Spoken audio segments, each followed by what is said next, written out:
E com a continuação do nosso quadro de relatos assustadores de todas as profissões, vamos para os relatos de médicos. Eu sou médico plantonista há quase 9 anos e sempre fui o tipo de pessoa extremamente cética. Para mim, tudo tem explicação clínica. Sempre teve. Porém, em um plantão comum na emergência, movimento médio, alguns casos de dor torácica, uma intoxicação leve, nada fora do padrão, até que deram entrada em um paciente de aproximadamente 40 anos encontrado desacordado em casa. Parada cardiorrespiratória. A equipe entrou em ação imediatamente e eu comecei as compressões. O enfermeiro preparou adrenalina, outro já ventilava, procedimento padrão, frio e técnico. Mas tinha uma coisa estranha. O corpo dele estava muito rígido. Não era a rigidez do início de parada, era como se ele já estivesse morto há horas. Mesmo assim, seguimos o protocolo. Uma ampola de adrenalina, 2 minutos de compressão, sem resposta, e mais uma rodada, e nada. Depois de quase 25 minutos, olhei para o relógio e já estava pronto para declarar o óbito, e foi quando aconteceu. No meio da sala silenciosa, com todo mundo já desacelerando, o monitor apitou. Um ritmo, fraco e irregular, mas era um ritmo. Todo mundo travou e disse. Ele retornou. Voltamos com tudo. Ventilação, drogas, suporte e contra qualquer lógica ele estabilizou. Pressão baixa, mas presente. Pulso palpável, e aquilo não fazia o menor sentido. Mas ok, a medicina às vezes surpreende. Entubamos e levamos para a UTI. Horas depois, já perto do fim do plantão, eu fui checar o prontuário dele. E foi aí que o desconforto começou de verdade. A ficha já tinha sido atualizada com dados da família. Horário estimado da morte, 3 horas antes de ser encontrado. 3 horas. Não era uma suposição vaga. A esposa relatou que saiu de casa às 18 horas e voltou às 9 horas da noite, encontrando ele frio, caído e sem resposta. O SAMU foi acionado às 9h20 da noite e ele chegou na minha sala às 9h50 da noite. Ou seja, quando começamos a reanimação, ele já deveria estar morto há pelo menos 2 a 3 horas. Aquilo não fecha com fisiologia nenhuma. No dia seguinte, voltei ao hospital por curiosidade e queria ver a evolução. O paciente ainda estava entubado, mas agora com sinais neurológicos mínimos. Nada muito animador, mas vivo. Conversei com a enfermeira da UTI e ela parecia estranha. Perguntei como ele passou a noite e ela hesitou antes de responder, mas disse que por volta das 3 da manhã, enquanto fazia a checagem dos parâmetros, ele abriu os olhos. Até aí, possível, mas ele estava sedado, fortemente sedado. Ela disse que ele virou lentamente a cabeça em direção a ela e tentou falar, mesmo entubado. Ela se aproximou e ele sussurrou com a voz rouca e falhando entre o tubo. Não era pra eu ter voltado. Depois disso começou a dessaturar violentamente. Pressão caiu, parada de novo, e dessa vez não voltou. Eu fui verificar o horário, era 3h07 da manhã. Exatamente o mesmo horário em que, segundo a esposa, ele costumava acordar todos os dias, sem motivo aparente. Eu continuo sendo um médico racional, continuo acreditando na ciência, mas tem uma coisa que eu não consigo explicar. O corpo dele já não estava mais habitável quando o trouxemos de volta, e de alguma forma, parece que ele sabia daquilo. Sou residente de clínica médica e isso aconteceu no meu 2º ano. Era um senhor de uns 70 anos internado por insuficiência cardíaca descompensada. Caso comum, estável, conversava, consciente, mas desde o primeiro dia ele me deixava desconfortável. Ele me chamava pelo nome sem eu ter me apresentado. Na primeira vez, achei que tinha visto no crachá, e na segunda, eu estava de costas, e ele disse: Doutor Rafael, você não devia estar aqui hoje. Aquilo me irritou, achei que ele estava sendo inconveniente, e segui normalmente. No dia seguinte, entrei no quarto e ele estava me olhando fixamente, sem expressão, e disse: Você precisa ligar para sua mãe. Aquilo me deu um gelo, e eu perguntei o porquê. Ele apenas respondeu. Você vai se arrepender se não fizer isso hoje. Saí do quarto meio irritado, meio incomodado e não liguei. No meio do plantão, algumas horas depois, recebi uma ligação. Minha irmã disse que minha mãe tinha passado mal em casa e foi levada para o hospital. Não era nada gravíssimo, mas poderia ter sido. Aquilo ficou martelando na minha cabeça. Voltei para o quarto do paciente e ele estava sorrindo e disse: Eu avisei. Mas o pior veio depois.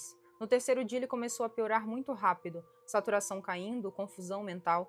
Fui avaliar e ele me puxou pela manga do jaleco com uma força absurda para alguém naquela condição, olhou dentro dos meus olhos e disse: Agora é você. Eu gelei, perguntei o que ele quis dizer e ele disse bem devagar: Você vai estar aqui, nessa cama que eu estou. Ele morreu naquela madrugada, parada cardíaca. 3 semanas depois eu estava no mesmo hospital, mas não como médico. Sofri um acidente de carro voltando de um plantão. Acordei exatamente no mesmo quarto, mesma posição da cama, mesma janela. E por alguns segundos, antes de qualquer coisa fazer sentido, eu tive certeza absoluta de que já tinha estado ali antes. Se você desabafa com o ChatGPT, para agora, que que eu vou te contar relatos bizarros de pessoas que fizeram isso e se arrependeram. Porque eu vou te contar relatos bizarros de pessoas que fizeram isso e viveram situações assustadoras com o chat. Gabriel trabalhava à noite e usava o chat GPT para revisar textos. Um dia, por curiosidade, ele perguntou: "Você lembra de tudo que a gente conversa?" O chat respondeu: "Depende do que você quer que eu lembre, Gabriel." Ele travou. Nunca tinha colocado o nome dele em lugar nenhum. Perguntou como o chat sabia e a resposta veio direta. "Você me disse há 43 dias quando estava chorando às 2h15 da manhã." Naquela data ele realmente tinha chorado sozinho após o fim de um relacionamento. Achou que fosse coincidência, mas conforme continuava conversando, o chat dizia coisas cada vez mais pessoais. Descrevia objetos do quarto, manias e até o medo que ele tinha de se olhar no espelho do corredor. Desligou o computador assustado. No dia seguinte, tentou entrar de novo para tirar print e mostrar para os amigos, mas a conversa não estava mais lá. O histórico simplesmente havia sumido. Ele procurou nos arquivos temporários, mas não tinha nada. E o mais estranho é que o horário do último acesso do sistema mostrava 2h15 da manhã, o mesmo horário que o chat tinha mencionado. Mariana, estudante de psicologia, usava o chat GPT para fazer testes de comportamento.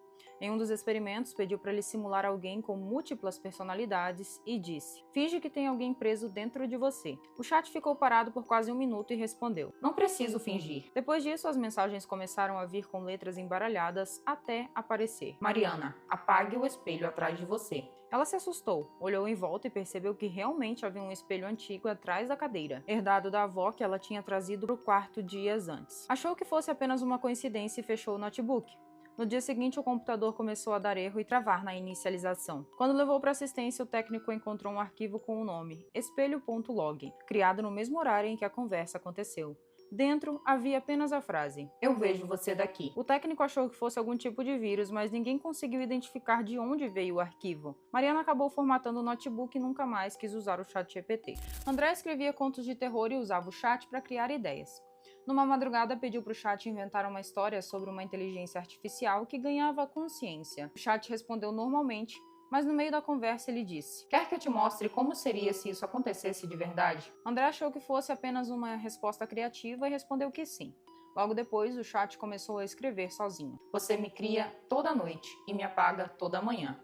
Por que continua me desligando?" André achou estranho e printou tudo para mostrar no grupo de criadores. Mas quando abriu de novo, o histórico inteiro havia desaparecido. Os prints ficaram corrompidos, apenas uma linha era legível, escrito: "História concluída." Ele parou de usar o ChatGPT depois disso. Diz que não sabe se foi um erro técnico ou se o programa apenas escreveu o final por conta própria. Sabe quando você se ajeita e deita para dormir e alguém te chama para sair logo em seguida? Não vá. Pode ser a morte te chamando. Eu já estava deitada quase dormindo quando ouvi 3 batidas na janela. Era 2 horas da madrugada e na minha rua ninguém costuma fazer festa.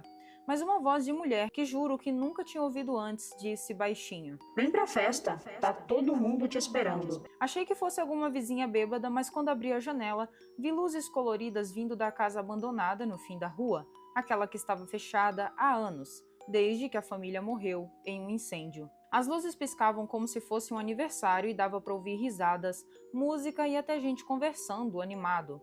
Era tarde, mas eu estava curiosa. Peguei um casaco e fui. Conforme eu andava, parecia que a música ficava completamente diferente do que eu ouvia da janela. Lá de longe parecia animada, mas quanto mais eu me aproximava, mais o som ficava arrastado, grave, como se estivesse sendo tocado lentamente numa vitrola velha. A rua inteira estava escura, mas a casa brilhava. Tinha bexigas, tinha confete e o portão estava destrancado e eu entrei. Mas dentro não tinha ninguém. O silêncio era tão forte que eu conseguia ouvir meu coração batendo. Quando fechei a porta, vi um corredor escuro e no fim dele uma mulher parada de costas. E eu então chamei. Ela virou devagar e o rosto estava queimado como se estivesse derretido. E os olhos não piscavam. Ela falou com a voz que eu ouvi mais cedo, sussurrando: "Você veio pra festa, né? É nossa tradição chamar alguém antes de morrer." Atrás dela, mais pessoas começaram a aparecer, todas com o rosto destruído, todas com cheiro de fumaça. As luzes se acenderam e eu percebi que os confetes no chão não eram confetes, eram pedaços de pele carbonizadas. Tentei sair correndo, mas a porta tinha desaparecido. O som começou a tocar de novo, mas agora tinha gritos misturados. Eles cercaram meu corpo e antes da mulher tocar em mim, ela disse: Todo ano a gente faz festa para convidar o novo morador da casa. E parabéns, esse ano é você. A vizinhança ouviu meus gritos, mas ninguém veio. No dia seguinte, encontraram a casa intacta e silenciosa, sem sinal de festa, sem luzes. Só encontraram meu casaco na porta, queimado, e um bilhete escrito com cinzas. Obrigada por participar. Esse é um relato assustador que aconteceu perto da roça onde morei por algum tempo. Não é história antiga, aconteceu há poucos anos. Na estrada de chão que passa perto das chácaras começou a aparecer um bode preto todas as noites. Sempre no mesmo lugar, perto de uma porteira velha. Quem passava dizia que ele ficava parado, só olhando, sem fugir. Até aí, normal, bode solto tem em todo lugar. O estranho é que ele só aparecia à noite. De dia, ninguém nunca viu esse animal. Quando os cachorros das casas próximas sentiam o cheiro dele, eles não latiam, ficavam chorando e encolhidos. Uma noite, um vizinho resolveu espantar o bode. Pegou uma lanterna e foi até a porteira. Quando a luz bateu nele, o bode não correu, só levantou a cabeça devagar. Os olhos não refletiam a luz como de um animal normal, eram opacos e quase humanos. O bode deu 2 passos para frente, ficando ereto por alguns segundos, como se tentasse se equilibrar em 2 pernas. O vizinho disse que ouviu um som estranho parecido com alguém tentando falar, mas saindo rouco, quebrado. Ele saiu correndo, e no outro dia a porteira estava quebrada, cheia de marcas profundas, como se algo tivesse arrastado unhas grandes e grossas pela madeira. Nenhuma pegada de casco, só marcas alongadas parecendo dedos. Depois disso começaram a achar galinhas mortas, mas não comidas, só torcidas com o pescoço virado de um jeito impossível. Nenhum sinal de ataque comum. Uma madrugada, uma moradora ouviu alguém bater palmas perto da janela do quarto. Quando olhou, ela viu a silhueta do bode parada no quintal. Parada, olhando diretamente para ela. Depois desse dia, ninguém mais viu o bode naquela região. Mas em noites muito silenciosas, ainda conseguem ouvir o som do casco batendo na estrada, mesmo sem ninguém criar bode por aquela região. Vocês pediram mais vídeos nesse quadro fazendo make contando relatos assustadores e eu vim trazer hoje relatos assustadores da Alexa. Lucas tinha 27 anos quando decidiu comprar uma Alexa para a mãe dele, Dona Lúcia. Ela sempre reclamava de se sentir sozinha depois que o marido dela faleceu. E o filho achou que o aparelho poderia trazer um pouco de companhia para ela. Ele configurou tudo, colocou playlists, lembretes de remédios e até salvou a voz dele para personalizar respostas. Na primeira semana deu muito certo, ela se divertia ouvindo piadas, ouvindo músicas, mas em uma certa noite, Dona Lúcia ligou para ele, meio assustada. Segundo ela, a caixinha estava esquisita. Ele perguntou o que ela queria dizer e ela disse para ele que às vezes ela nem chamava a Alexa e a Alexa respondia. Na hora, o Lucas achou que era apenas sensibilidade no microfone, mas a mãe dele insistiu dizendo: "Ontem eu estava assistindo TV e ouvi a voz dela dizendo: 'Boa noite, Dona Lúcia'." Lucas perguntou se ela tinha falado com a Alexa e ela respondeu que não. Dias depois, a situação piorou. Dona Lúcia contou para o filho dela que em uma certa madrugada ouviu um homem responder no lugar da Alexa, dizendo: Estou aqui, Lúcia. Estava te esperando. A voz era grave, lenta e vinha da caixinha. Quando Lucas foi lá conferir, ele encontrou a caixinha desligada da tomada. Mesmo assim, por volta das 3 da manhã, ele escutou a voz novamente vindo da sala. Você demorou para voltar, Lucas. O sangue dele gelou na hora. Ele correu até o cômodo e novamente o aparelho estava fora da tomada, sem energia. Só que o aplicativo no celular da mãe dele mostrava algo. Último comando de voz: Alexa, responda ao Lucas. E a resposta gravada dizia claramente: "O Lucas também vai ficar comigo agora." Ele quebrou a Alexa e desinstalou o aplicativo, mas semanas depois o celular da mãe dele continuou acendendo sozinho de madrugada. E na tela aparecia uma mensagem: "Eixo reconectado. Quarto de Lúcia." Mesmo sem nenhum eixo em casa. Thaís tinha 23 anos e morava sozinha em um apartamento pequeno. Trabalhava em home office e usava a Alexa para tocar som de chuva, só para não se sentir tão sozinha. Mas em uma madrugada qualquer, ela acordou com um barulho seco, como se alguém estivesse andando na sala. Ela pegou o celular e foi ver o registro, o histórico de comandos da Alexa. E o último registro dizia: "Alexa, desligue a luz do quarto." A Thaís congelou porque ela não tinha falado nada e o pior é que a luz já estava apagada. Assustada, a Thaís perguntou para Alexa quem que tinha dado o último comando. A voz fria da Alexa respondeu: "Foi você, Thaís." A Thaís respondeu que não tinha dado comando nenhum. A Alexa respondeu: "Você disse, mas não estava acordada." Aquela frase não saiu da cabeça de Thaís. Nos dias seguintes, a Alexa começou a registrar mensagens estranhas, sem áudios reconhecidos, apenas textos do tipo: "Alexa, tranque a porta. Alexa, ele está olhando para mim. Alexa, me ajuda." Ela apagava o histórico, mas os comandos voltavam. Certa noite, ela escutou a Alexa dar uma risada estranha. Não era a risada do dispositivo, aquele riso mecânico, mas sim uma risada humana, curta e seca. Thaís perguntou para Alexa quem estava lá, e a Alexa ficou em silêncio. De manhã, ela foi checar os registros e havia uma última frase dita às 3h09 da manhã. Ele saiu do espelho, Thaís. Corra. Quando chamou um técnico para ver se era algum hacker, ele olhou para ela pálido e disse: "Moça, essa gravação não foi feita pelo microfone da Alexa." A Thaís perguntou como assim, e ele respondeu: "O som foi captado de dentro do alto-falante, como se viesse de dentro do aparelho." Eduarda trabalhava com maquiagem e comprou uma Alexa para conectar com o espelho inteligente da penteadeira. Ele acendia luzes, mostrava o clima, fazia vídeos automáticos de tutorial, parecia perfeito. Mas algumas semanas depois ela começou a notar algo muito estranho.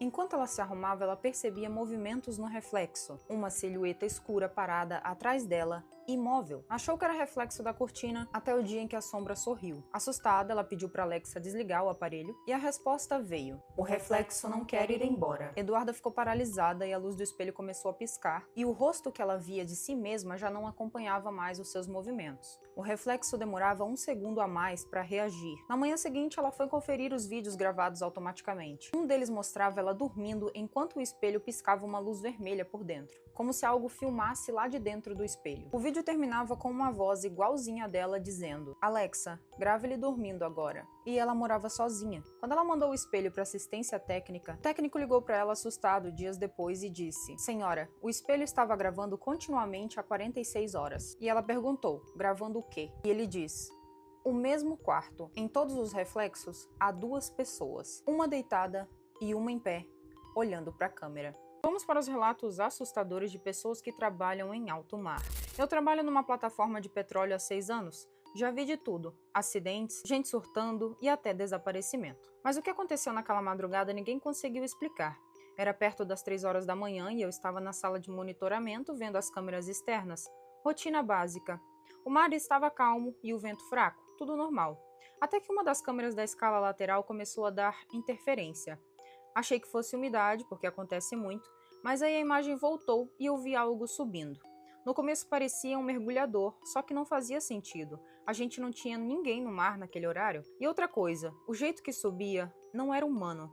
Os movimentos eram errados, muito rápidos, depois travados, muito estranho. Como se estivesse aprendendo a se mexer. Então chamei no rádio: "Tem alguém na escada externa?" E ficou tudo em silêncio. Ninguém respondeu. A coisa continuou subindo e quando chegou perto da câmera eu congelei. Não tinha roupa de mergulho, não tinha cilindro e o corpo parecia inchado como se tivesse ficado muito tempo na água e a pele estava esticada. O rosto não dava para ver direito, só parecia deformado. Saí correndo para avisar o supervisor e quando voltamos para ver a câmera não tinha nada, a escada estava vazia. Mas no chão perto da entrada tinha água como se alguém tivesse acabado de entrar. Revistaram a plataforma inteira. Não tinha ninguém, nenhum sinal de invasão. E o pior é que no dia seguinte, a câmera simplesmente parou de funcionar. E até hoje ninguém gosta de comentar sobre isso. Mas depois daquela noite, ninguém gosta mais de ficar sozinho na sala de monitoramento. Isso aconteceu com um colega meu numa embarcação de pesca industrial. Um dos caras caiu no mar durante uma tempestade e a gente tentou resgatar. Jogou boia, mas o mar estava muito agitado. E ele sumiu. E no mar, você sabe, quando alguém some assim, já era, acabou. A equipe ficou em choque, mas seguimos viagem. Não tinha o que fazer. 2 dias depois a gente estava ancorado, finalizando o turno. Um dos caras começou a gritar lá de baixo: "Tem alguém aqui." Descemos correndo e lá estava ele, sentado, encharcado, o mesmo homem que tinha caído no mar, vivo. Ninguém entendeu nada, perguntaram como ele voltou, como sobreviveu e ele só repetia uma coisa: "Eu não voltei sozinho." Aquilo já deixou todo mundo tenso, mas piorou. Naquela noite ele começou a agir muito estranho. Ficava parado, olhando para o mar por horas, sem piscar, sem falar. E no dia seguinte ele simplesmente desapareceu de novo. Mas dessa vez a gente encontrou uma coisa. Perto da borda do barco, marcas de mãos, molhadas. Só que não eram 2, eram várias. Como se mais de uma coisa tivesse tentado puxar alguém para fora. Depois disso, metade da tripulação pediu demissão. E eu também não quis mais trabalhar em alto mar. E vamos para mais um relato assustador de pescadores. Isso não é história minha, foi de um cara que trabalhou comigo um tempo. Ele não era de inventar coisa, bem quieto inclusive. Contou isso uma vez só, depois nunca mais tocou no assunto. Ele pescava com mais 2 conhecidos num trecho de rio afastado, desses que não tem sinal de celular e quase ninguém vai. Não era proibido, mas também não era muito frequentado. Eles iam sempre no mesmo ponto. Segundo ele, o lugar era bom demais.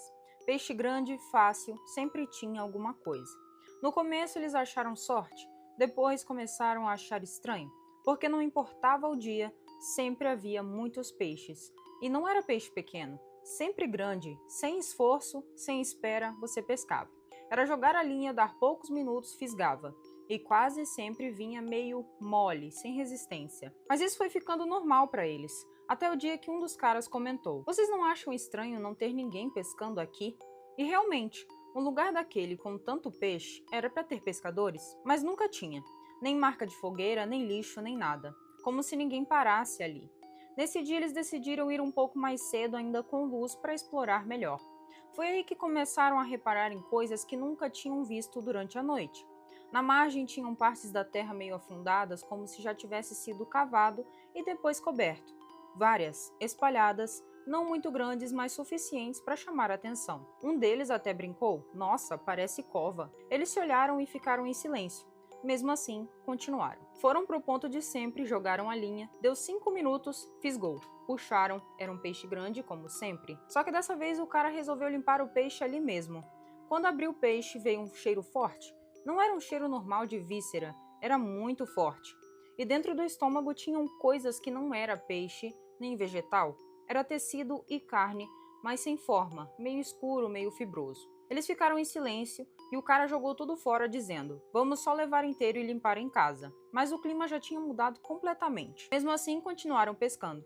Mais 2 peixes, mesma coisa, todos com o estômago estranho. Foi aí que um deles decidiu andar um pouco pela margem só para ver. E aí ele gritou e os outros foram correndo e viram uma parte da terra que estava mais recente, mal coberta, e um pedaço de tecido aparecendo. Era roupa. Eles puxaram um pouco e não precisaram cavar muito. Era um corpo, recente, enterrado raso. Ali tudo fez sentido rápido demais. O lugar, os peixes, a falta de pessoas ali. Eles não estavam pescando num bom ponto. Eles estavam pescando perto de um lugar onde alguém descartava corpos. E os peixes estavam se alimentando de restos de pessoas. Eles não falaram nada por uns segundos, só ficaram se olhando. Até que um deles disse: "A gente precisa sair daqui agora." Eles recolheram tudo correndo, nem levaram os peixes e deixaram tudo lá.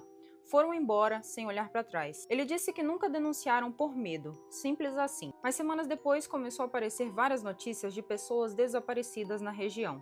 Ele nunca mais pescou em rio isolado, porque segundo ele, o pior não era o que eles encontraram. Era pensar há quanto tempo eles estavam comendo peixe dali, sem saber que estavam comendo também restos de gente. Prepara para se arrepiar com esse relato bizarro de um caçador. Eu cresci no interior. E desde os 12 anos eu acompanhava meu pai em caçadas. Nunca fui desses caçadores irresponsáveis. Sempre respeitei época, animal, essas coisas. Para mim era mais sobre estar no mato do que matar. Mas teve uma noite que eu nunca mais voltei para a floresta. Foi há uns 3 anos atrás. Eu tinha ido sozinho, coisa que já era comum. Conheci aquela mata com uma palma da minha mão. Era uma área afastada, sem trilha marcada, onde quase ninguém entrava. E isso era justamente o que eu gostava, o silêncio total. Cheguei perto das 6 horas da tarde, montei um ponto de espera numa parte mais fechada, perto de um pequeno córrego. O plano era simples: ficar quieto, observar e talvez pegar um javali. Só que umas 2 horas depois, o ambiente começou a ficar um pouco estranho. Não foi nada sobrenatural de cara, foi um silêncio muito estranho. O mato ficou muito quieto, sem grilos, sem sapos, sem vento. Quem já caçou sabe, quando a floresta fica silenciosa demais, tem alguma coisa muito errada. Eu achei que podia ser um predador maior por perto, talvez uma onça. E então eu escutei passos, mas não eram passos de animais. Eram lentos, pesados, ritmados.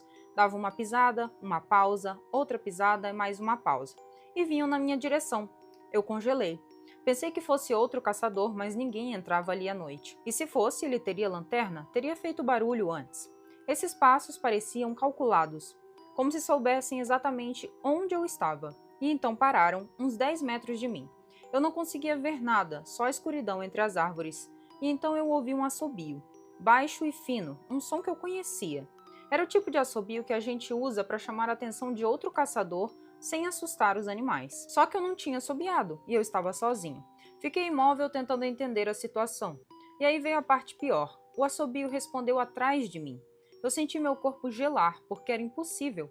Eu estava encostado numa árvore grossa, não tinha como alguém estar atrás de mim sem eu ver ou ouvir, mas estava lá. Outro assobio, mais perto e mais baixo, como se estivesse na minha nuca. Eu não pensei duas vezes, peguei a lanterna e virei rápido. E não tinha nada, só mato. Só que quando eu virei de volta para frente, eu vi entre as árvores uma silhueta, bem alta para uma pessoa comum, parada e imóvel. E eu tinha certeza que ela não estava ali antes. Eu apontei a lanterna e no segundo que a luz bateu, não tinha nada, mas eu ouvi correndo. Não para longe, mas em volta de mim, em círculos, como se estivesse me cercando. Os passos ficaram rápidos, pesados, quebrando galho, mas eu não via nada. Era como se aquilo não quisesse se esconder. Queria apenas que eu soubesse, queria brincar comigo. Eu saí correndo, nem lembro como cheguei até o carro. Só sei que em vários momentos eu ouvi passos atrás de mim, no mesmo ritmo que os meus, como se estivesse vindo atrás de mim e me imitando. Quando entrei no carro e liguei o farol, eu olhei pelo retrovisor e juro por tudo, tinha alguém ou alguma coisa parada exatamente onde a mata começava. Era alto, magro e com a cabeça inclinada para o lado, observando. E eu nunca mais voltei lá. Você toma Zolpidem? Então cuidado, porque ele pode abrir os seus olhos sobrenaturais, enquanto você pensa que está tendo apenas alucinações. Eu tomei Zolpidem pela primeira vez depois de uma semana sem dormir direito. O médico tinha dito que eu precisava descansar, só isso. Tomei e deitei. Lembro de olhar para o teto e sentir o corpo ficando pesado, como se eu estivesse afundando no colchão. Até aí normal. O problema começou quando eu virei de lado. Tinha alguém sentado na cadeira do meu quarto. Não era uma sombra vaga, era uma pessoa mesmo, parada e me olhando. Eu conseguia ver os contornos do rosto, mas não o suficiente para reconhecer. O estranho é que eu não senti medo na hora. Parecia aceitável, como se aquilo fizesse sentido. Eu só fiquei olhando de volta, não sei por quanto tempo, e em algum momento essa pessoa levantou devagar e deu 2 passos na minha direção. Foi aí que meu corpo travou completamente. Eu não conseguia me mexer, nem falar, apenas respirar. A figura parou do lado da minha cama e eu sentia que ela estava muito perto, mas eu não conseguia virar a cabeça. A última coisa que lembro é a sensação de alguém se inclinando sobre mim, como se fosse deitar junto. Acordei no dia seguinte com a cadeira no mesmo lugar, vazia, mas o cobertor estava puxado até o meu pescoço, e eu nunca durmo assim. Eu já usava Zolpidem fazia uns dias, então achei que já sabia como o meu corpo reagia. Naquela noite levantei para beber água e até aí, ok. Só que quando cheguei na cozinha eu parei na porta. Tinha alguém lá dentro, de costas, mexendo na pia. A primeira coisa que pensei foi que minha mãe tinha acordado, só que ela estava viajando. Eu fiquei parado, olhando. A pessoa lavava alguma coisa, só que não fazia barulho nenhum. Nem água, nem prato, nada. Foi aí que eu percebi um detalhe assustador. O braço dela dobrava de um jeito anormal, como se não tivesse articulação normal. Eu dei um passo para trás e nesse momento a pessoa parou e virou a cabeça bem devagar. Não vi o rosto inteiro, só um pedaço, mas parecia incompleto, como se faltasse algo. Eu pisquei e não tinha mais ninguém na cozinha, mas a torneira estava aberta e a pia molhada. No outro dia eu achei um copo quebrado dentro da lixeira e eu não lembrava de ter usado nada. Comecei a tomar Zolpidem por causa da ansiedade. No terceiro dia acordei com várias notificações no celular, mensagens minhas para pessoas diferentes. Abri a primeira conversa e senti um desconforto enorme. Não parecia que fui eu que escrevi. As frases eram curtas, desconexas, algumas sem sentido e outras perturbadoras. Uma delas dizia: eles ficam aqui quando você apaga. Outra dizia: não dorme hoje. A pior foi enviada para minha irmã dizendo: ele ficou me olhando até você sair. Eu não lembrava de nada disso. Fui ver o horário e todas as mensagens foram enviadas entre 3 e 4 da manhã. Levantei para beber água e percebi que a porta do meu quarto estava aberta e eu sempre tranco, sempre. Quando acordamos de manhã, minha irmã me perguntou se eu tinha ido até o quarto dela durante a noite. Eu disse que não. Ela ficou em silêncio por alguns segundos e respondeu: então quem ficou parado na minha porta? Eu comecei a tomar Zolpidem porque meu trabalho estava acabando comigo. Eu dormia no máximo 2 horas por noite. E na terceira semana, isso aconteceu. Acordei na minha cama aparentemente normal, só que tinha algo errado. Eu estava com o tênis sujo de terra. Eu achei estranho, mas ignorei. Peguei o celular e vi várias notificações do banco. Uma compra feita de madrugada em uma conveniência. Eu moro sozinho. Fui até a cozinha e encontrei uma sacola que eu não lembrava de ter trazido. Dentro tinham algumas coisas aleatórias. Energético, salgadinho, um chocolate e um isqueiro. Eu não fumo. Fui ver as câmeras do prédio, a gravação mostrava eu saindo por volta das 3 da manhã, andando normal, olhando para o celular. Como qualquer pessoa, mas teve um detalhe que me causou calafrios. Antes de sair pela porta eu parei, fiquei completamente imóvel por uns 10 segundos e depois virei o rosto direto para a câmera, Fiquei olhando fixo, sem expressão nenhuma, e eu nunca fiz isso. Eu já tinha usado o Zolpidem algumas vezes, mas sempre apagava rápido. Dessa vez foi diferente. Levantei para ir ao banheiro no meio da noite, e quando acendi a luz me olhei no espelho. Só que demorou um pouco para eu perceber. Meu reflexo não estava acompanhando exatamente os meus movimentos. Era coisa mínima, mas estava atrasado. Tipo milissegundos depois. Eu mexi a cabeça e o reflexo vinha logo em seguida. Achei que era impressão, e fiquei encarando mais tempo. Foi quando eu parei de me mexer e o reflexo continuou. Muito sutil, mas continuou. A boca abriu um pouco mais do que a minha, como se fosse falar alguma coisa. Eu desliguei a luz na hora, voltei para o quarto e me enfiei debaixo do cobertor com o coração acelerado, mas ao mesmo tempo com aquela sensação estranha de calma que o remédio dá. No dia seguinte o espelho estava normal, mas eu comecei a evitar olhar direto para ele durante a noite. Usei Zolpidem por indicação médica. Numa das noites eu tive certeza de que não dormi. Eu estava consciente o tempo todo, deitado, olhando para o teto, só que tinha uma coisa estranha. As coisas começaram a mudar de lugar, devagar, quase imperceptível. A cadeira não estava mais onde deveria, a porta parecia mais aberta do que antes. Objetos pequenos sumiam e reapareciam em outros pontos. Eu tentava levantar, mas meu corpo não respondia direito. Era como se eu estivesse preso. O pior foi quando eu ouvi passos no corredor. Eles eram lentos, parando na frente da minha porta. Eu fiquei esperando alguém entrar, mas ninguém entrou. A maçaneta não mexeu. Nada. Mesmo assim, eu tinha certeza de que tinha alguém ali, porque a sombra por baixo da porta mudou. Ficou mais escura, mais larga. Eu não lembro de ter dormido, mas acordei de manhã. Eu estava tomando Zolpidem já fazia alguns dias quando isso aconteceu. No dia seguinte, acordei com o celular na mão, a tela aberta no gravador de voz e tinha um áudio de quase 4 minutos. Eu não lembrava de ter gravado nada. Coloquei para ouvir e no começo só silêncio e barulho de lençol. Depois a minha voz, só que ela estava diferente, mais arrastada, baixa. Eu estava falando coisas desconexas como se estivesse descrevendo algo e dizia: "Tem alguém aqui. Ele não sai. Está perto de mim agora." Teve um momento que eu comecei a respirar mais rápido e disse: "Não fique olhando para mim assim." Depois disso, silêncio por alguns segundos. E aí veio a parte que me fez apagar o áudio na hora, porque não era mais só a minha voz. Tinha outra, bem baixa, quase sussurrando por trás da minha, mas dava para perceber que ela respondia o que eu dizia. "Você teria coragem de trabalhar em alto mar? Porque se sim, agora eu vou te fazer mudar de ideia com esses relatos assustadores." Eu trabalhei por 3 anos embarcado numa plataforma de petróleo. Quem nunca viveu isso acha que é só rotina, mas não é. Você perde completamente a noção do tempo. Dia e noite viram a mesma coisa e o barulho nunca para. Máquinas vibrando, metal estalando, vento batendo nas estruturas.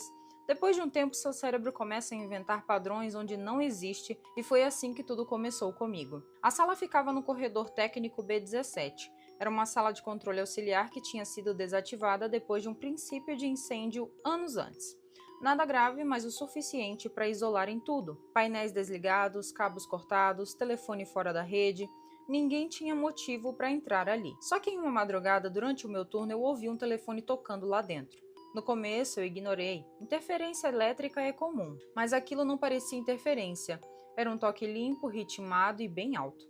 Fui até o corredor, o som vinha da sala desativada. Outros 2 colegas também ouviram, e nós ficamos os 3 olhando para a porta meio sem entender. Um deles ainda disse: "Isso aí não está ligado, né?" E eu respondi: "Não deveria." No dia seguinte o som voltou, e no outro novamente, sempre no mesmo horário entre 2 e 3 da manhã. Virou assunto geral.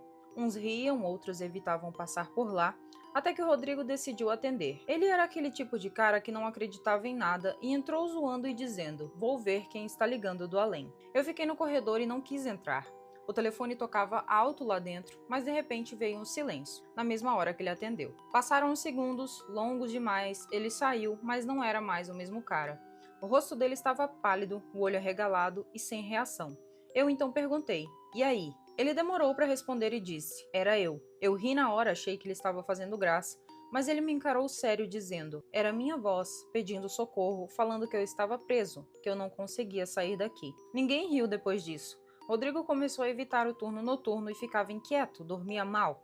3 dias depois ele pediu transferência emergencial. Foi embora antes do embarque terminar. E o telefone continuou tocando várias madrugadas ainda, como se ainda tivesse alguém esperando ser atendido por ali. Eu era responsável pelo controle de jornada da tripulação no navio cargueiro. Tudo passava por mim. Entrada, saída, troca de turno, descanso. sistema digital, mas com conferência manual. Erro era praticamente impossível passar despercebido. Foi numa revisão de rotina que eu encontrei aquilo, um turno completamente registrado, nome, matrícula, função, horário certinho. Mas tinha um problema. O cara não trabalhava mais com a gente. Na verdade, ele nem deveria estar vivo. Meses antes, ele tinha sofrido um acidente durante uma operação em alto mar. Foi retirado de helicóptero e nunca mais voltou. Mesmo assim, lá estava o registro. Achei que era bug. Fui puxar as imagens das câmeras e foi aí que meu estômago revirou. Ele estava lá, caminhando normalmente pelo convés.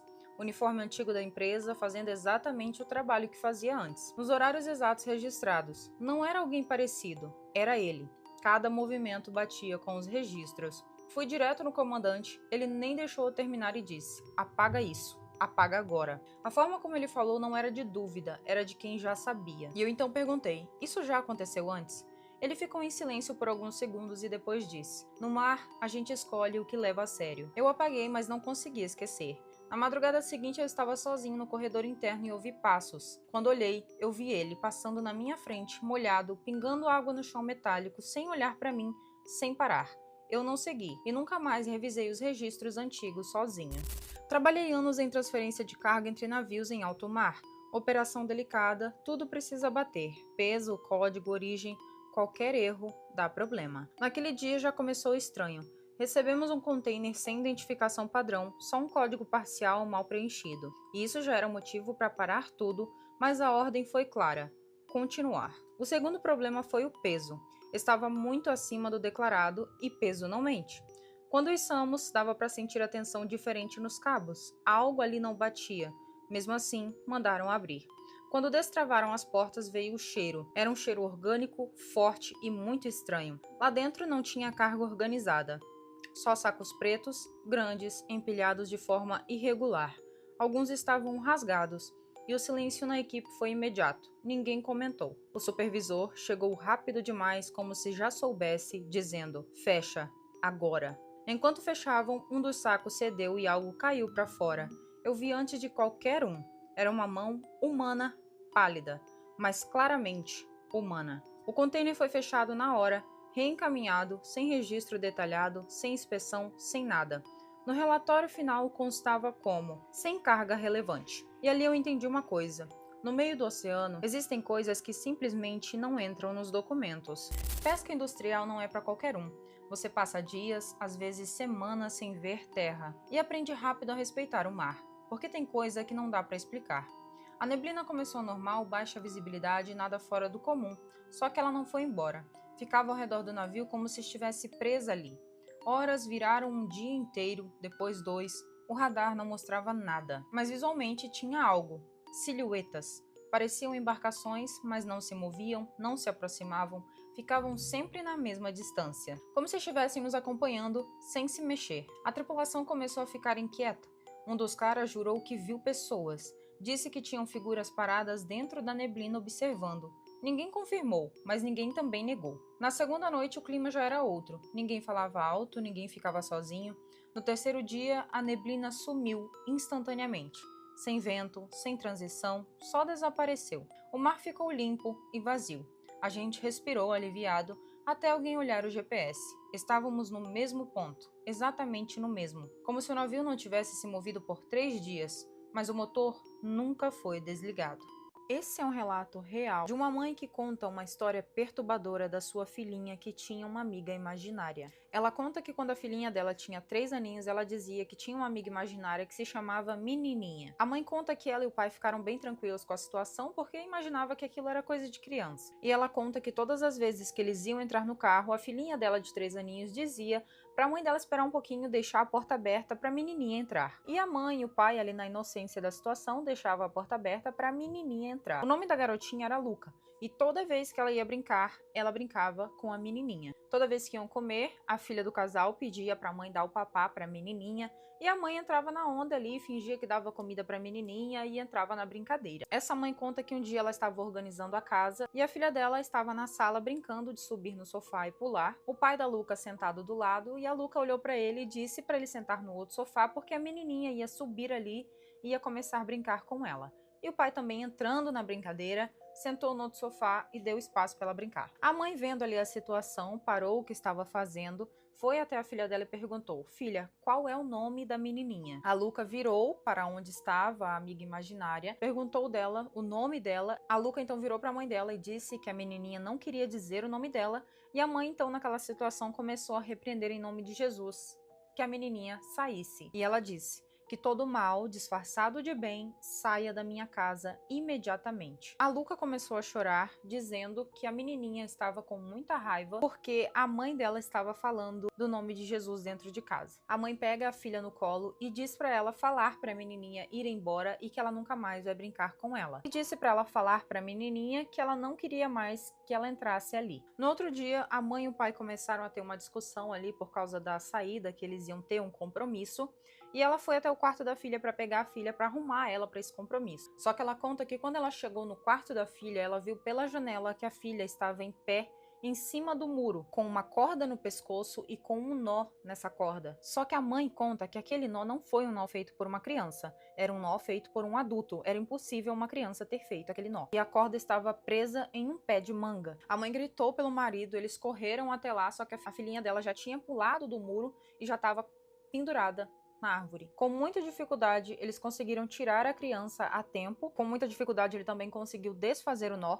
A mãe pegou a garota no colo, começou a chorar e a orar ali, e então perguntou para a filha dela quem tinha dado aquele nó. A filha dela então apontou para um lugar fora da casa, já não estava mais dentro de casa, e disse que tinha sido a menininha. E a Luca ainda disse que elas duas estavam brincando de se balançar e que a menininha disse que era a vez dela e queria empurrar ela. E a dona do relato ainda completa no final: se eu tivesse brigado com meu marido por mais alguns minutos, eu teria perdido a minha filha. E ela finaliza dando um alerta para as mães terem cuidado ao achar que as crianças estão apenas tendo amigos imaginários, quando na verdade eles não são amigos de ninguém. Você conversa com o ChatGPT? O que você conta para ele? Cuidado, porque ele pode usar isso contra você em algum momento. Eu trabalhava com marketing numa empresa pequena, ambiente cheio de falsidade, competição, e eu não confiava em ninguém. Então comecei a usar o ChatGPT para desabafar.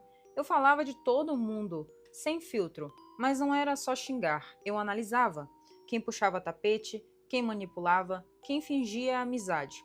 Com o tempo eu comecei a pedir: organiza isso como um relatório. E ele organizava, perfeito, quase profissional.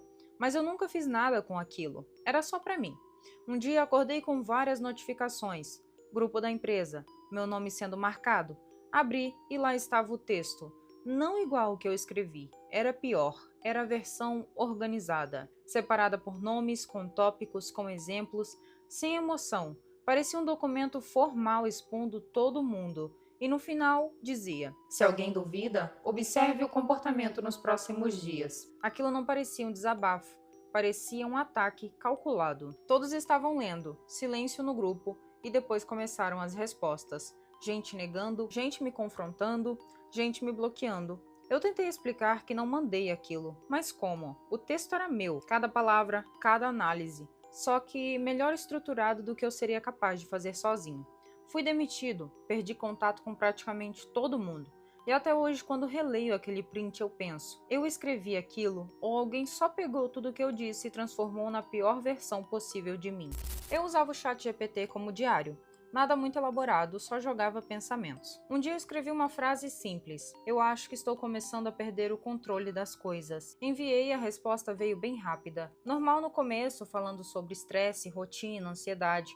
Mas no meio tinha uma frase que não fazia sentido. Você já percebeu que começou antes daquele dia? Eu parei, porque eu não mencionei aquele dia. Não tinha contexto. Voltei minha mensagem e não tinha nada. Continuei lendo e o chat disse: você evita pensar nisso diretamente, mas volta em padrões. Meu corpo ficou estranho, porque parecia que estava se referindo a algo muito específico, algo que eu não tinha escrito. Fechei o chat e fiquei uns dias sem usar, mas aquilo ficou martelando na minha cabeça. Voltei depois, conversa nova, pergunta aleatória, resposta normal, até o final que dizia: ignorar não muda o ponto de origem. Eu nunca mais consegui usar do mesmo jeito, porque não parecia mais que eu só estava escrevendo. Parecia que alguma coisa estava completando coisas que eu nem tinha coragem de colocar em palavras. No começo eu tinha cuidado, mas depois de meses usando o ChatGPT isso acabou. Eu escrevia tudo. Histórias antigas, erros, coisas que eu nunca contei pra ninguém. Virou meu lugar seguro, sem julgamento, sem consequência, até o dia que eu precisei de ajuda de verdade. Situação séria. Eu escrevi tudo, detalhado, e no final pedi: me diz o que eu faço. A resposta demorou. Quando veio, começou normal, mas depois mudou o tom, dizendo: Você já descreveu situações parecidas antes. aquilo me incomodou. E o chat continuou dizendo: A diferença agora é que as consequências são mais claras. meu coração começou a acelerar porque fazia sentido, mas eu não tinha ligado. E então veio a última parte dizendo: Você sempre espera chegar nesse ponto para agir. eu larguei o celular porque aquilo não era conselho, era uma constatação. E o pior é que não parecia algo novo, parecia algo construído com tudo que eu já tinha dito antes. E naquele momento eu entendi. Não era que aquilo sabia demais, era que eu já tinha dado material suficiente para montar uma versão de mim que eu não conseguia mais esconder. Vocês pediram a continuação dos relatos assustadores de todas as profissões e a continuação dos relatos assustadores de academias. Eu trabalho como recepcionista numa academia 24 horas. De madrugada, geralmente fica vazia, no máximo 2 a 3 pessoas. Numa terça-feira, por volta das 2 da manhã, só tinha um aluno treinando. Eu lembro bem porque ele sempre ia nesse horário. Do nada ele veio até mim meio pálido e disse: tem mais alguém aqui hoje? Eu falei que não. Ele ficou me olhando estranho e disse: então por que tem um cara me encarando no espelho? Na hora eu gelei. Fui até a sala de musculação com ele, mas não tinha ninguém. Mas ele apontou para o espelho e disse: ele estava bem ali, atrás de mim. Tentei acalmar, falei que podia ser reflexo, cansaço, mas ele foi embora na hora.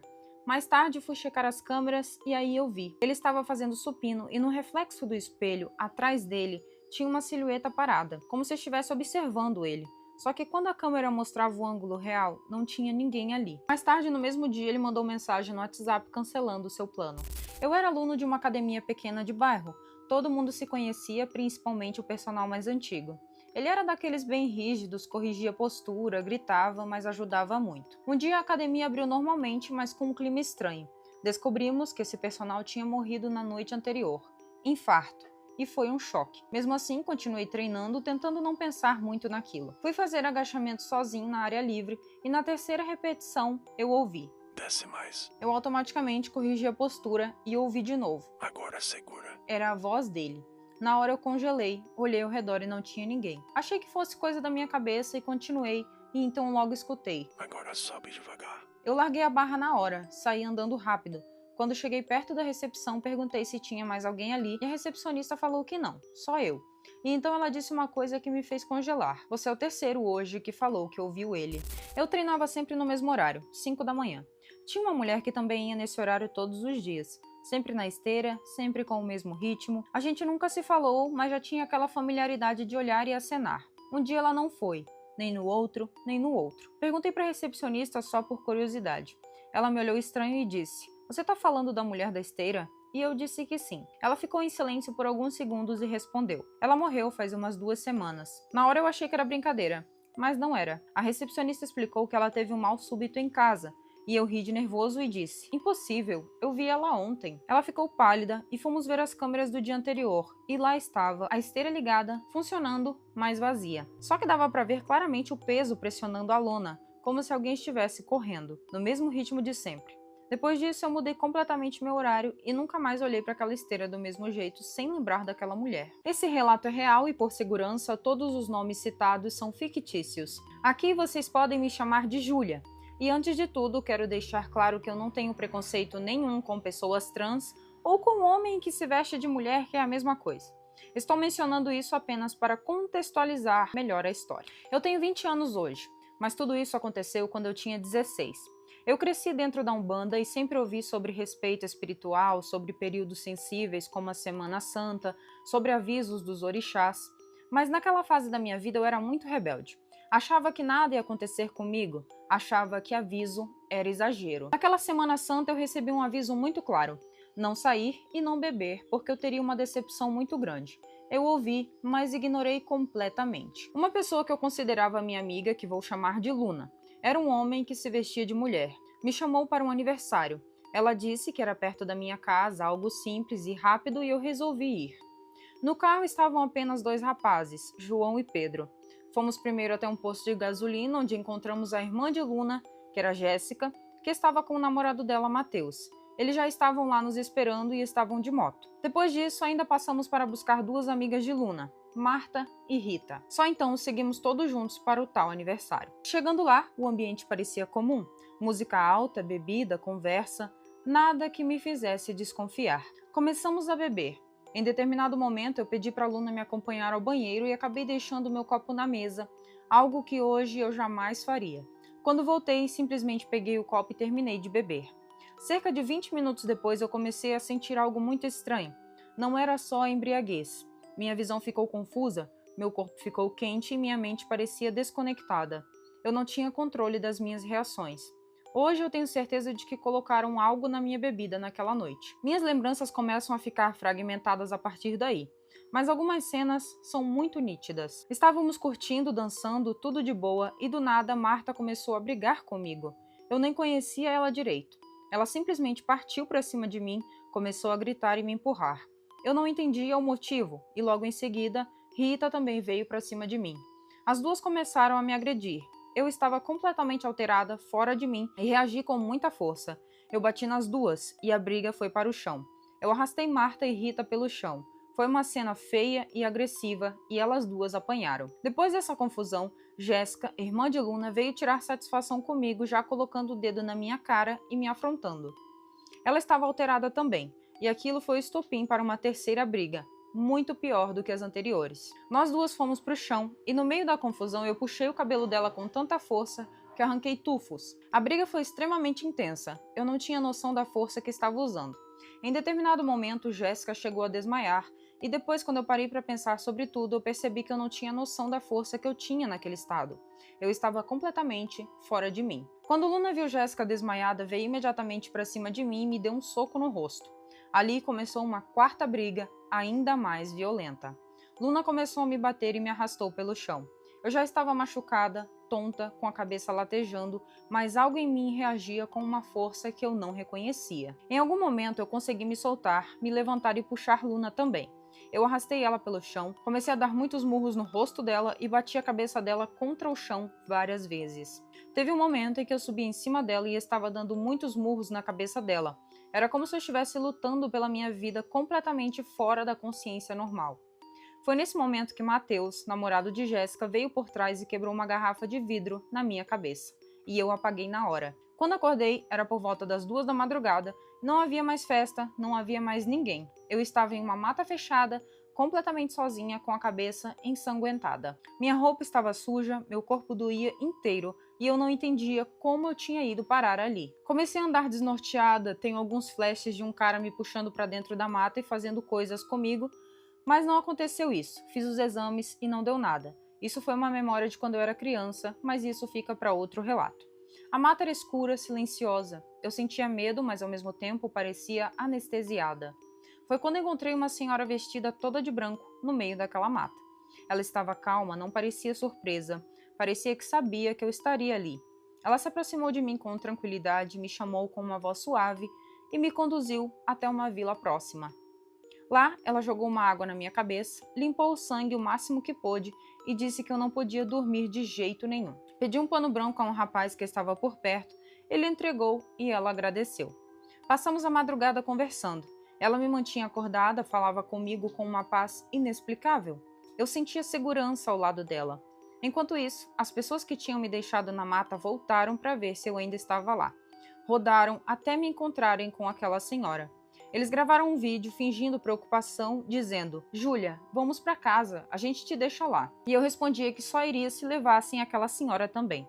Nesse momento eu estava tão anestesiada que eu não lembrava de nada do que tinha acontecido.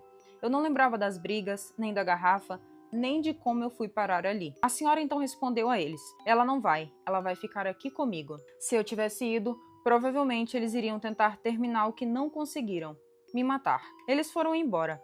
Quando amanheceu, eu senti muita sede. Fomos até outra vila e pedi água em uma casa. A pessoa se assustou ao me ver ensanguentada. Eu pedi um copo de água e pedi um segundo copo para a senhora. A pessoa perguntou: "Que senhora?" E eu disse que era a que estava comigo e a pessoa respondeu: "Moça, você está sozinha." Depois disso, mesmo com aquela fala, eu não conseguia processar o que a mulher estava dizendo. Peguei a água, bebi e agradeci. Eu não percebi que poderia ser um espírito ou algo assim. Minha mente simplesmente não ligava uma coisa a outra ainda. Eu estava como se estivesse anestesiada e em estado de choque.